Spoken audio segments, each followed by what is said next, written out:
Malam pesta Natal kantor tahun ini terasa berbeda dari biasanya. Saat aku, Rian, tidak sengaja duduk di kursi yang seharusnya bukan milikku karena keramaian tamu di Balom Hotel mewah di pusat Jakarta, mata aku langsung bertemu dengan pria yang duduk tepat di depan, Arga. Pria tampan berjas hitam rapi yang ternyata adalah CEO baru perusahaan kami yang selama ini hanya aku lihat dari laporan rapat virtual. Jantungku berdegup kencang bukan karena kejutan biasa, tapi karena dia bukan hanya bos besar yang baru bergabung dari Singapura, melainkan pria yang pernah membuatku sadar bahwa perasaanku terhadap sesama jenis bukan sekadar kebingungan masa lalu. Lampu-lampu pohon Natal berkelap-kelip di sekitar kami, musik latar menyanyikan lagu-lagu Natal yang ceria, tapi dalam kepalaku hanya ada keheningan yang menyesakkan. Aku buru-buru menunduk, berpura-pura memeriksa ponsel, tapi tanganku gemetar. Arga tersenyum tipis, suaranya lembut namun tegas saat menyapa, "Ma, sepertinya kita berdua salah meja malam ini. Tapi senang bertemu langsung, Rian dari tim marketing kan?" Aku mengangguk pelan, mencoba tersenyum balik meski dada terasa sesak. Bagaimana dia tahu namaku? Apakah dia ingat pertemuan singkat kami 4 tahun lalu di konferensi kampus? Aku ingat betul malam itu di Bandung saat kami berbicara panjang tentang mimpi dan tekanan hidup, saat tangannya menyentuh bahuku sekilas dan dunia terasa berbeda. Tapi sekarang dia CEO, aku hanya karyawan biasa yang masih menyembunyikan siapa diriku dari keluarga di Surabaya yang sudah menyiapkan perjodohan dengan anak tetangga. Pesta berlangsung ramai. Rekan-rekan kerja tertawa, gelas anggur berdering, tapi aku merasa seperti berada di dunia sendiri. Arga berbicara tentang strategi perusahaan tahun depan, tapi matanya sesekali menatapku lebih lama dari yang seharusnya. Aku bercerita tentang proyek terbaru timku, suaraku bergetar sedikit saat menyebut deadline yang ketat. Di dalam hati, aku bertanya-tanya apakah ini hanya kebetulan atau takdir yang kejam. Keluargaku di Surabaya selalu menekankan, "Rian, kamu sudah 28 tahun, kapan bawa calon istri pulang?" Ibu sering menelepon, ayah diam tapi tatapannya cukup menyiratkan harapan. Aku punya Sinta, teman kuliah yang setuju pura-pura jadi pacarku demi menenangkan mereka, tapi setiap kali bertemu, aku merasa bersalah karena tidak bisa memberi lebih. Malam ini, duduk di depan Arga, semua itu terasa rapuh. Ia bertanya tentang kehidupan pribadiku, aku menjawab singkat, biasa saja, kerja dan keluarga. Tapi ia tersenyum lagi, hidup tidak selalu biasa, Rian. Kadang kita harus berani memilih jalan sendiri. Kata-katanya seperti menusuk, seolah ia tahu rahasiaku. Aku mengalihkan pandangan ke pohon Natal besar di tengah ruangan, cahayanya menyilaukan, tapi tidak cukup untuk menyembunyikan kegelisahan yang mulai membuncah. Setelah makan malam, acara dansa dimulai. Arga berdiri, mengulurkan tangan, mau ikut. Bukan dansa romantis, hanya obrolan bisnis sambil bergerak. Aku ragu, tapi mengikuti.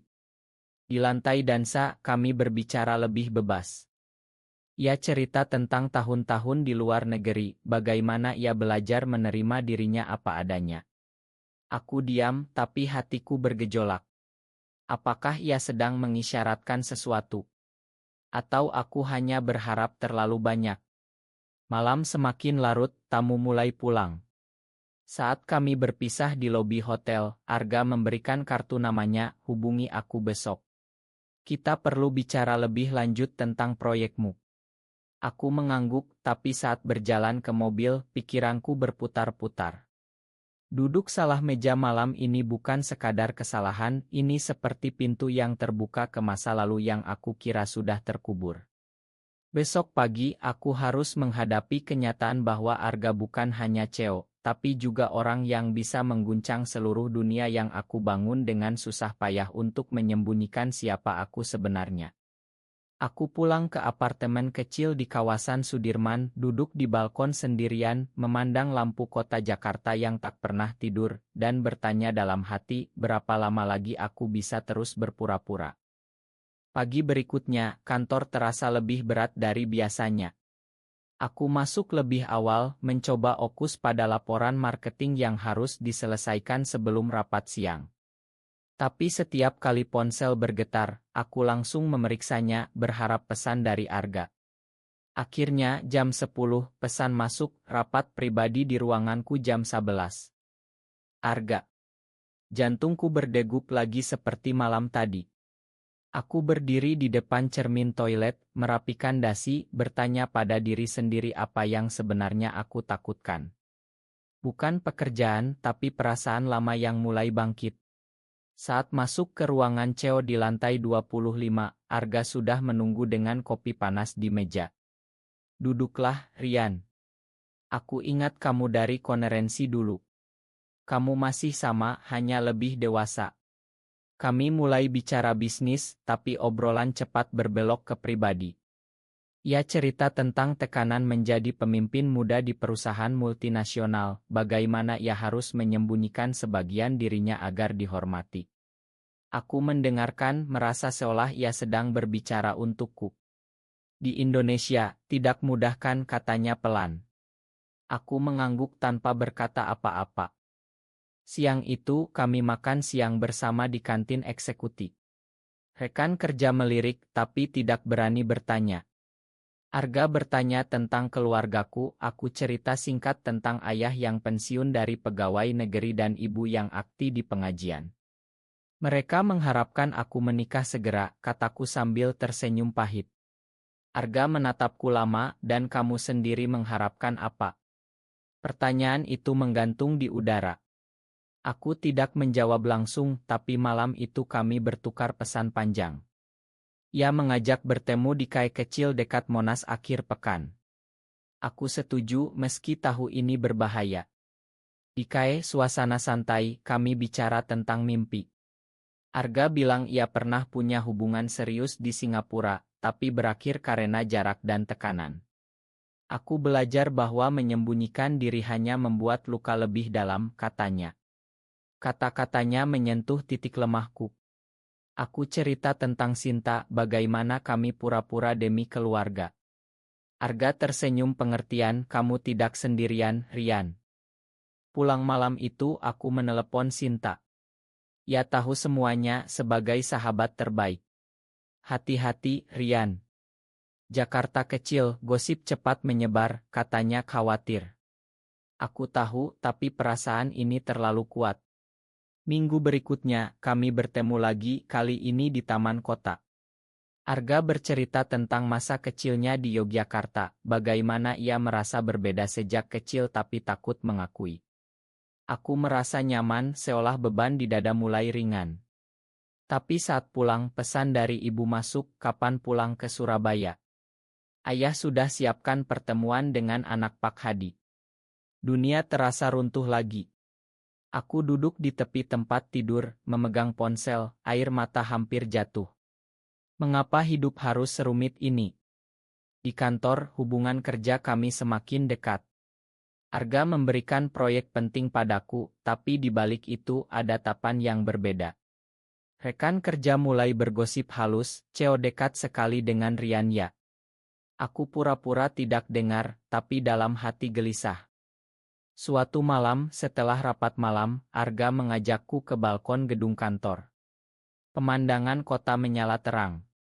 Aku tidak mau menyembunyikan lagi, Rian. Tapi aku tahu kamu masih berjuang. Aku diam, tapi tangannya menyentuh bahuku pelan, seperti dulu. Saat itu, aku sadar bahwa duduk salah meja malam Natal itu bukan kebetulan. Ini awal dari perjalanan yang akan menguji segalanya, pekerjaan, keluarga, dan diriku sendiri. Aku pulang dengan pikiran berantakan, tapi untuk pertama kalinya, aku merasa hidup. Hubungan kami mulai berkembang secara diam-diam, kami bertemu di luar jam kerja, kadang di restoran kecil di Kemang, kadang hanya duduk di mobil Arga sambil bicara sampai larut. Ia selalu sabar mendengarkan ceritaku tentang tekanan keluarga, tentang bagaimana ayah pernah marah besar saat aku kuliah dulu karena nilai yang turun gara-gara aku sedang berjuang dengan identitasku. Arga berbagi ceritanya sendiri, bagaimana ia hampir kehilangan segalanya saat keluarganya di Yogyakarta tahu sedikit tentang dirinya dan memilih diam demi karir. Kita sama, Rian. Indonesia belum siap sepenuhnya, tapi kita bisa mulai dari diri sendiri, katanya suatu malam. Aku mulai merasa lebih kuat, tapi tetap takut. Di kantor, aku berusaha profesional, tapi saat rapat, tatapan kami bertemu dan dunia seolah berhenti. Suatu akhir pekan, Arga mengajakku ke Bandung untuk mengunjungi keluargaku secara tidak langsung. Kami bilang itu perjalanan bisnis. Di rumah, ibu menyambut hangat, memasak rendang auritku. Ayah bertanya tentang pekerjaan, aku cerita tentang proyek baru. Tapi saat makan malam, ibu bertanya tentang Sinta. Aku berbohong lagi, masih baik, Bu. Arga duduk di sebelahku, diam tapi mendukung. Malam itu, saat kami menginap di hotel dekat rumah, aku menangis di bahu Arga. Aku lelah berbohong, Arga. Ia memelukku erat, kamu tidak perlu sendirian lagi. Keesokan harinya, kami kembali ke Jakarta dengan hati lebih ringan. Tapi masalah mulai muncul saat teman kantor, Budi, mulai curiga. Ia bertanya halus, kamu dan Ceo dekat ya? Hati-hati, Rian, orang-orang suka bicara. Aku gelisah, tapi Arga bilang kita harus tetap tenang. Puncaknya saat Sinta menelepon panik. Orang tuaku bertemu keluargamu di Surabaya. Mereka mulai tanya kenapa kita belum tunangan resmi. Aku panik. Malam itu aku bertemu Arga di apartemennya. Kami bicara panjang, ia bilang siap menunggu aku siap. Tapi aku merasa terjebak. Di kantor besoknya, rapat besar diadakan. Arga mempresentasikan proyekku dengan bangga, tapi di balik senyum profesional, aku melihat kekhawatiran. Setelah rapat, ia panggil aku ke ruangannya. Kita bisa atasi ini bersama. Tapi malam itu pesan dari ayah masuk pulang besok. Ada yang harus dibicarakan tentang masa depanmu. Aku tahu ini awal dari badai. Perasaan bahagia yang baru kurasakan mulai retak. Aku duduk sendirian di balkon, memandang hujan Jakarta yang deras, bertanya apakah cinta ini layak diperjuangkan atau hanya akan menghancurkan segalanya yang sudah aku bangun.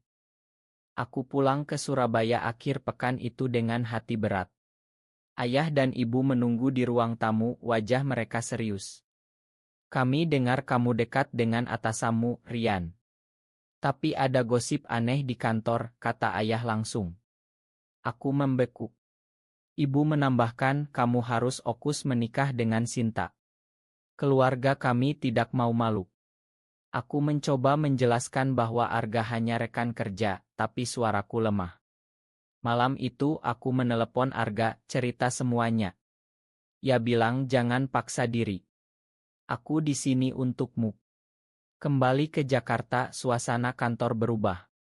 Budi mulai menyebarkan rumor halus, rekan lain menjauh. Arga tetap tenang, tapi aku melihat ia juga lelah. Suatu hari ia panggil aku dan bilang, mungkin kita perlu jeda sementara. Kata itu seperti pisau. Aku marah, merasa ditinggalkan. Malam itu aku bertengkar dengan Sinta, ia telepon. Ia bilang, aku capek jadi tameng, Rian. Kamu harus jujur pada dirimu sendiri. Krisis mencapai puncak saat rapat evaluasi tahunan. Arga memuji kerjaku di depan semua, tapi setelah itu ia bilang secara pribadi bahwa ia harus memindahkanku ke tim lain demi menghindari gosip. Aku merasa dikhianati. Aku pulang dan menangis sendirian. Minggu berikutnya aku menghindari Arga sepenuhnya. Keluarga terus menekan, ibu kirim foto calon istri baru. Aku merasa dunia runtuh. Suatu malam, Arga datang ke apartemenku tanpa diundang. Aku tidak bisa jauh darimu, Rian. Makan aku. Kami bicara sampai pagi. Ia cerita tentang pengorbanannya sendiri, bagaimana ia hampir menikah dulu demi keluarga tapi mundur. Aku mulai mengerti bahwa ia juga berjuang. Kami memutuskan untuk terus, tapi lebih hati-hati. Tapi Budi sudah tahu dan mengancam akan melaporkan ke Her. Aku panik, tapi Arga bilang kita hadapi bersama.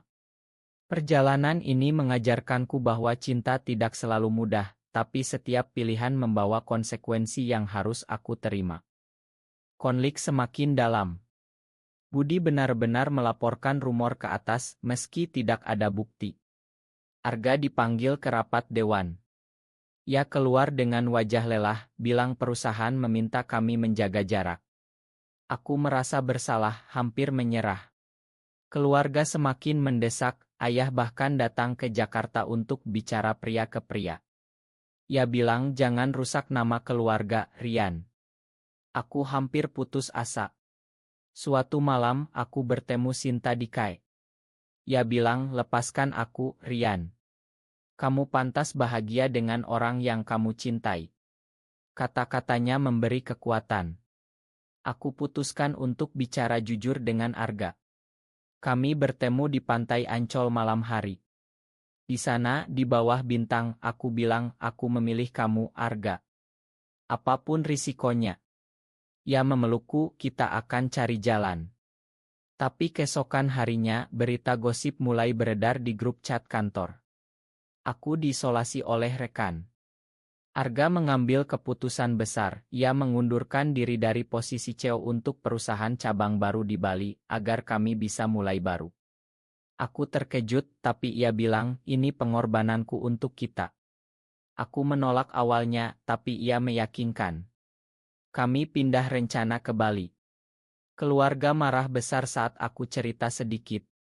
Ibu menangis, ayah diam, aku merasa hancur, tapi untuk pertama kalinya aku merasa bebas. Bulan-bulan berikutnya adalah masa transisi. Aku resign dari perusahaan lama, ikut Arga ke Bali untuk proyek baru yang lebih kecil tapi lebih bebas.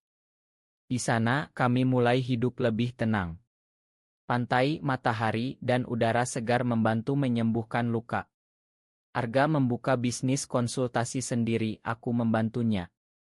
Lambat laun, keluarga mulai melunak setelah beberapa kunjungan. Ibu menelepon, kami tidak mengerti sepenuhnya, tapi kami lihat kamu bahagia.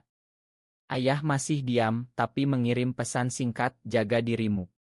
Sinta bahagia dengan pacar barunya. Kami berteman baik. Di Bali, kami bertemu komunitas yang mendukung, belajar bahwa tidak semua orang menolak. Suatu malam di pantai, Arga berlutut, bukan untuk lamaran resmi, tapi untuk janji, kita akan hadapi masa depan bersama, apapun yang datang. Aku menangis bahagia, memeluknya erat.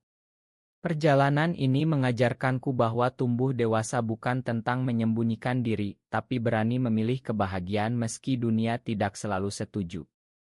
Kini, duduk di teras rumah kecil kami menghadap laut, aku tersenyum mengingat malam Natal dulu. Semua dimulai dari kesalahan duduk di meja yang salah. Tapi itu membawa aku ke tempat yang benar, tempat aku akhirnya menerima diriku. Arga memegang tanganku, kamu hebat, Rian. Ya, kami berdua hebat karena bertahan. Hidup masih punya tantangan, tapi kami siap. Apakah benar bahwa kebahagiaan pribadi seseorang harus selalu dikorbankan demi menjaga harmoni keluarga dan masyarakat? Benar atau salah?